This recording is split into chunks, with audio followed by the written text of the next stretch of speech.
What's up, YouTube? It is your boy JB, and I am here today with the review for Love and Hip Hop Atlanta, Season 9, Episode number 3, titled Oh Dear.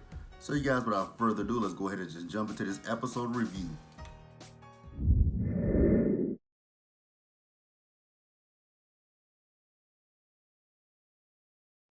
Alright, you guys, so this episode, it picked up where last week's episode left off.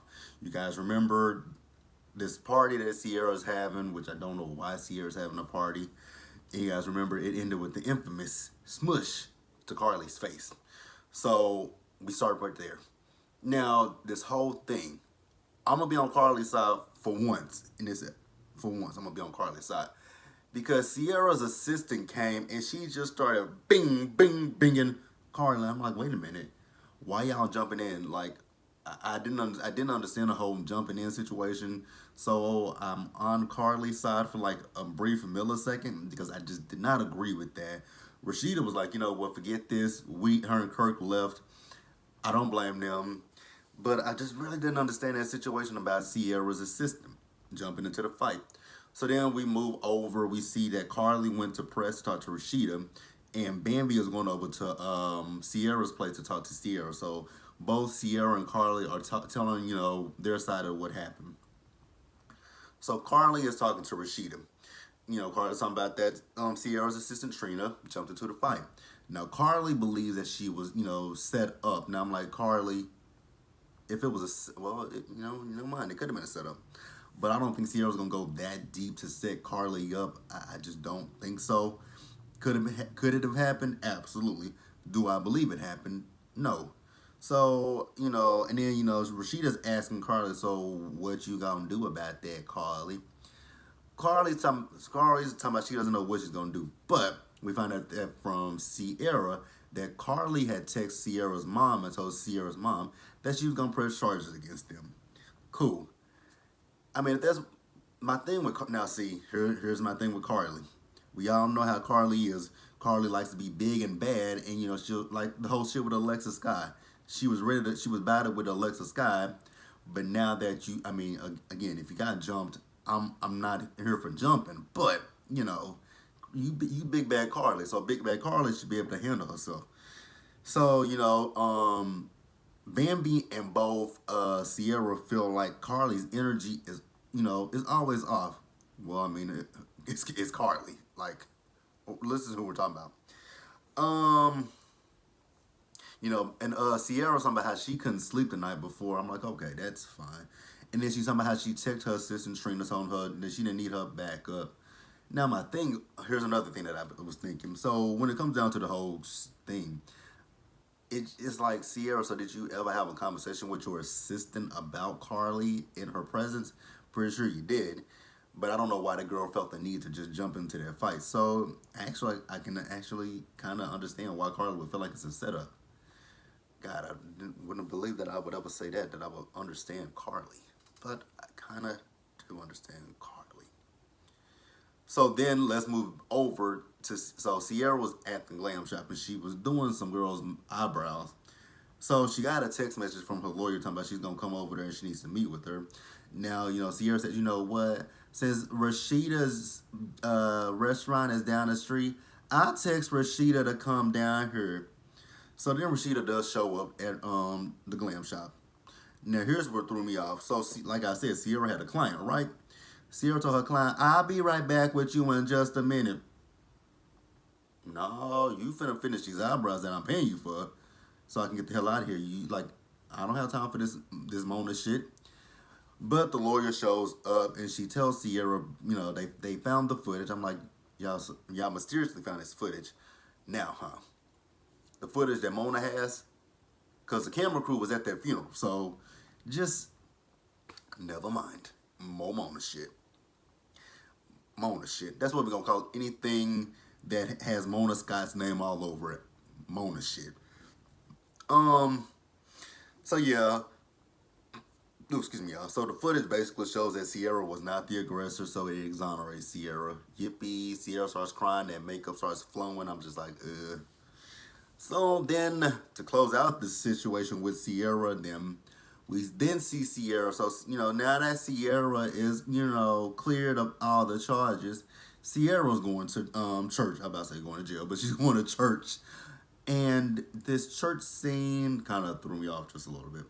I'm gonna tell you guys why this church scene threw me off.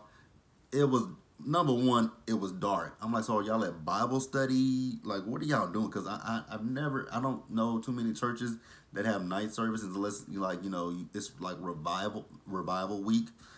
But they have a night service, and Carly's there, Sierra, Rashida, and Spice.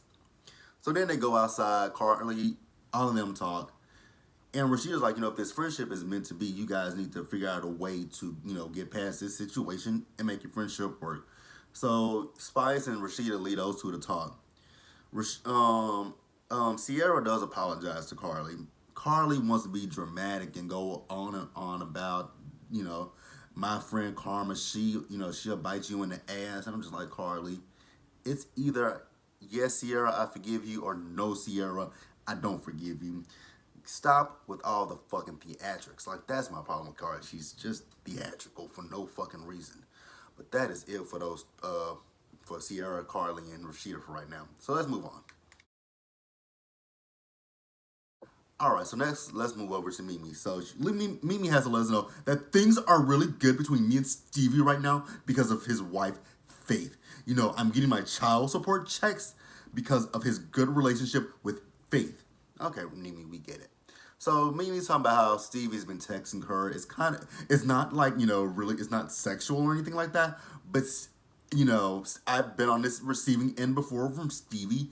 And I don't know if Faith would actually like this.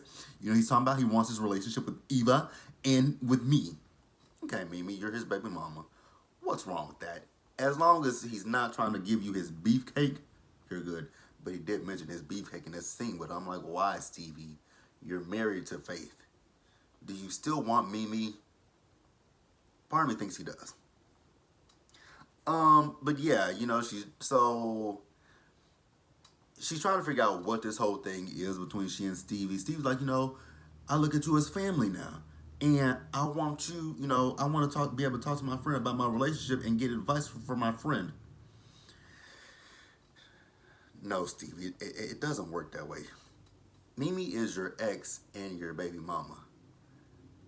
I don't see how that can work, how you can get relationship advice from your ex-girlfriend and your baby mama. No, Stevie. No. It's not, no. It's just not going to work. Not going to work at all. So, then, Stevie and Mimi are talking about marriage, and Mimi's talking about how the fact that she doesn't feel that marriage is for her. That's fine. Marriage is not for everybody. But if it's not for you, then also, you got to figure out what your relationship is with Ty. Because if Ty wants marriage and you don't want marriage, then you got to figure that situation out and kind of nip it in the bud. If it's meant for you to be together, then, be together. But, like I said, you don't want to string that girl along if her end goal is marriage and your end goal is not marriage. So, you just got to figure the shit out. And, I get it. Mimi's been through so much in her life. Her mother left her, and her situation with Stevie. We all have saw that play out over the last, 8 years of this show. So, yeah, we know what the situation is. So then, she's talking about, Ty is the most functional, level-headed relationship I've been in a very, very long time. I love when she does that. I'm sorry, it's just funny to me when she does that. But, like I said, Mimi has to figure out what worked for she and Ty. If Ty can agree that, they don't necessarily have to get married to be together, then they're fine. Which, this scene really didn't make any sense to me because we just saw, 2 weeks ago when Mimi and Ty did the flip the switch challenge. They are still together. So I'm like, wow, Mimi. So you just using your relationship, huh? Like Kirk and Rashida, huh? Okay, let's move on.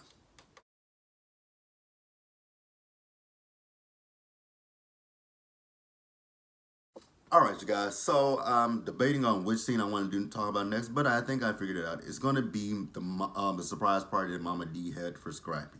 So we see that Scrap De Leon is there, All is good with Scrap. He got his kids, he got his house, he got his business, and he has 1 year left on parole. Then we see Spice there looking like a green highlighter. I don't know why she wore that outfit. I also want to know who does her hair. And I'm going to leave it at that. So, Mama D. Mama D actually looked really good in this situation, in this scene. Loved it. And, she's talking to Rashida and Kirk. And, she's talking about how the fact that Miss Shirley Perline confides in her. And, she's like, Miss Shirley wants to open up her own boutique. But Kirk is going against the grain. Well, if you say that going against the grain is, means me saving my business, then yes, I'm going against the grain. So then Miss Shirley Perline comes in, and, she's telling them, Rashida's like, so you confiding Mama D about some stuff? And Miss Shirley is telling them, like, so, my whole situation is that, Kirk said when I came back from Houston to Atlanta that I wouldn't be able to work in the store. And, Kirk is like, so why would we hire you again when you almost tanked the whole business in Houston?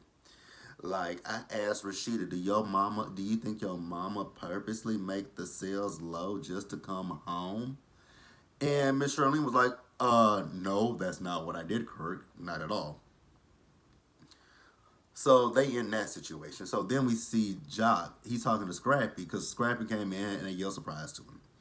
So Scrappy and Jock are over there, and Jock notices like, hey, yo, your mama, she over there got something in her hand. So Scrappy, Jock, and Ernest go over there to talk to Mama D to see what Mama D has in her glass. It's cola. I couldn't get past that. It's cola. I mean, it did look like Coke, but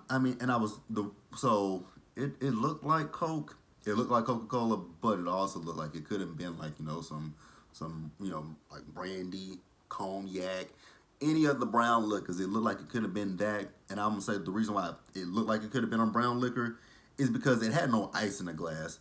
Now I know because actually am one of those people who my family always gets on me about this. When I drink soda, I don't drink it. I drink it hot. I drink hot soda. I really don't prefer cold soda. I don't like ice. I'll put ice in some stuff, but I'm not one of those people who like if you have a box of Coke and you say you can go get a Coke, I'm just gonna get the Coke, open it, drink it as is. If it's at room temperature, I drink it at room temperature. If it's hot, now if it's been sitting in your car all day, I'm not gonna drink that shit hot. I'm gonna let that shit cool down. But either if it's room temperature, if it's in a refrigerator, I don't care where it's been.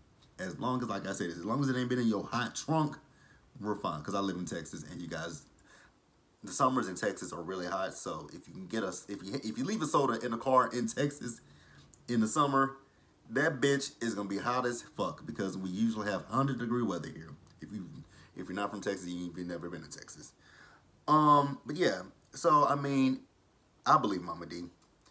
So we see the girls there talking. It was Tokyo Vanity, Tokyo, Bambi, Shikana, Spice, Scrap was there, Scrap De Leon that is, and who else? Jock. So they were talking about what happened at Sierra's party with her and Carly. Then they started talking about the fact that Tokyo's not a virgin anymore. Then we started talking about Tokyo's music and who she's working with. I forgot who all she named. I forgot all the names that she dropped. But it was some big names that she dropped. And then she also talked about she was working, Shekinah was being messy as fuck in this situation. Because she asked the question of, is she working with light-skinned Keisha? Now, didn't we just discuss this in last week's episode that Bambi didn't really see it for light-skinned Keisha? But okay. Stir up the pot, make up the mess, whatever. And so Bambi goes ahead and says that she don't really see it for light-skinned Keisha. Now she once again prefaces that she doesn't know this girl, but she doesn't see it with her because, light-skinned Keisha took her homegirl's man. And I'm appreciative of what Tokyo said. Can't no woman take another woman's man. Exactly. Like, I don't know why people feel like, oh, she took her man. Obviously, he was 1 foot out the door at that point, and he checked the fuck out. Like, you can't. I'm so happy that Tokyo said that. I 100% agree with that. You can't take you can't take another girl's man. So, and I was also with Chicano. What does this have to do with Bambi? I don't understand it. Your homegirl ain't on this show, so obviously your homegirl don't give two fucks, one damn, or three shits about the situation. So why you going so hard for this situation when your homegirl is not on this show talking about it? It makes no sense to me. And I like Bambi, but I don't like her in this situation. It's stupid to me. And we're gonna talk about it in just a little bit, go a little bit deep into the situation with Bambi. So then we see that KK shows up to the party. She talks to Mama D. Mama D tells her that, she's not drinking anymore. KK says, "Really, Mama D? Let me smell your breath." She blows it she blows her breath and she says, "Oh, that smells like peaches and cream." I said, "You a motherfucking lie." But okay, KK, go out for your friend. So then we see that Cece walks in as well. Mama D ain't here for Cece. Mama D walked out and said, "Fuck that bitch. I ain't got time for it now. I'm not calling her a bitch." That's Mama D's words. And KK wanted her to go give Cece a hug. She said, "Fuck that. I'm out of here." I'm like, well, she said what she said, and she's out. And let's move on, you guys, to close out this episode.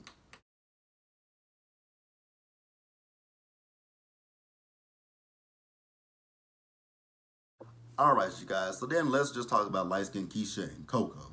So we found out that light skinned Keisha and Coco have their own YouTube channel where they do mukbangs and pranks. Ugh.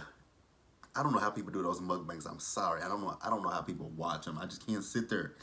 It's nothing against people who do mukbangs. I just couldn't personally do it myself. I get repulsed looking at if I had to sit there on camera, if I had to record myself on this camera, watching myself eat food and talk, I would be repulsed like shit. I would probably, I would probably cut the camera off within the first minute and be like, "Fuck it, we ain't doing it." But it works for some people and it doesn't work for other people. Um, so they having a cookout with each other. It's all fun and games. So then light skinned Keisha, she's talking about the fact of about Scrappy once again, and she doesn't understand what the issue is. And Coco feels like it's the fact that people don't understand light skinned Keisha or know her background because people think that she had a silver spoon in her mouth. I'm like, who thought that? People really thought that light skinned Keisha had a silver spoon in her mouth. Who thought that? But okay, because we found out that she was homeless. Again, who thought light skinned Keisha had a silver spoon in her mouth? Who's her family? Let's move on. So then we see that Jock is opening up a club. Man, when he said he was opening up a club, I got flashbacks to season 3 of Love and Hip Hop Atlanta when Benzino and Stevie J opened up that club and that big fight that they had in that club that season. Ooh. Wait, and speaking of which, Bambi was in that fight with that girl, Erica Pinkett. Damn. Season 3 was a shit of Love and Hip Hop Atlanta. But yeah, so Jock has invited down some good friends of his. He's invited down Coco and light skinned Keisha, LSK for short, and he's invited down Shekinah. Now Shekinah has taken upon herself to invite down Bambi and Scrappy as well because she wants to, bring in LSK to the group. I'm like, okay, that's fine. You can bring her into the group, but she and Bambi don't necessarily have to be cool with each other. And Shekinah, you being messy as fuck because once again, like I said about Bambi, this ain't got nothing to do with her. This ain't got nothing to do with you. But Bambi shows up, and you could kind of tell when she saw light skinned Keisha, she had a little bit of an attitude when she came in there. Cool. Nobody cares. My issue with Bambi once again is, yes, you defending your homegirl, but your homegirl not on this show talking about the fact that she is in her feelings that light skinned Keisha is with Coco. So why are you in your feelings about this situation that ain't got nothing to do with you? And light skinned Keisha made a good point. Don't check the woman, check the nigga. Because here's my thing with that. You don't know what Coco was telling LSK. You don't know what Coco was telling Amy.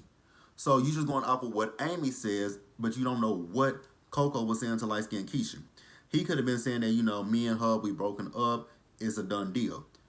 He could have been still playing Amy saying, hey, we still together, we still rocking together, whatever.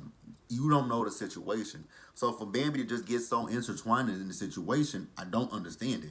You got your husband, you got your kid. Why do you give a fuck? And I saw a lot of people mention this, and I forgot to mention this last week, but Bambi, you are not innocent in this in any kind of situation. Because rumors have it that Erica actually, I think I saw it on one of the Loving. I think I saw it. I think I saw somebody talking about it on Love and Hip Hop. That Erica Dixon and Scrappy were very much still together when you and him got together in the first place, because he was still engaged to her when you and him first started dating. I don't know how true that is, but that's just a rumor that I've heard. And I'm not saying it's facts, but it's just a rumor that I've heard. And then let's not forget about season 2 of Love and Hip Hop Atlanta. When you came on, you were at the cabin with Benzino and Kirk. Now, you didn't do nothing with Kirk, but you were very much there. So, you're not entirely squeaky clean, Bambi. And I like Bambi. No, nothing against Bambi. Now, the funny thing was, when her and light skinned Keisha started going back and forth with each other, she called her a hood rat squirrel, and light skinned Keisha told her to get her gums fixed. I said, oh, not the gums. Not the gums. But you guys, that was Love and Hip Hop Atlanta. So be sure to like this video, leave your comments, subscribe to the channel, hit that bell notification button so you guys know when I drop anything else. Share this video, and I will catch you guys in the next one. So until then, later, guys.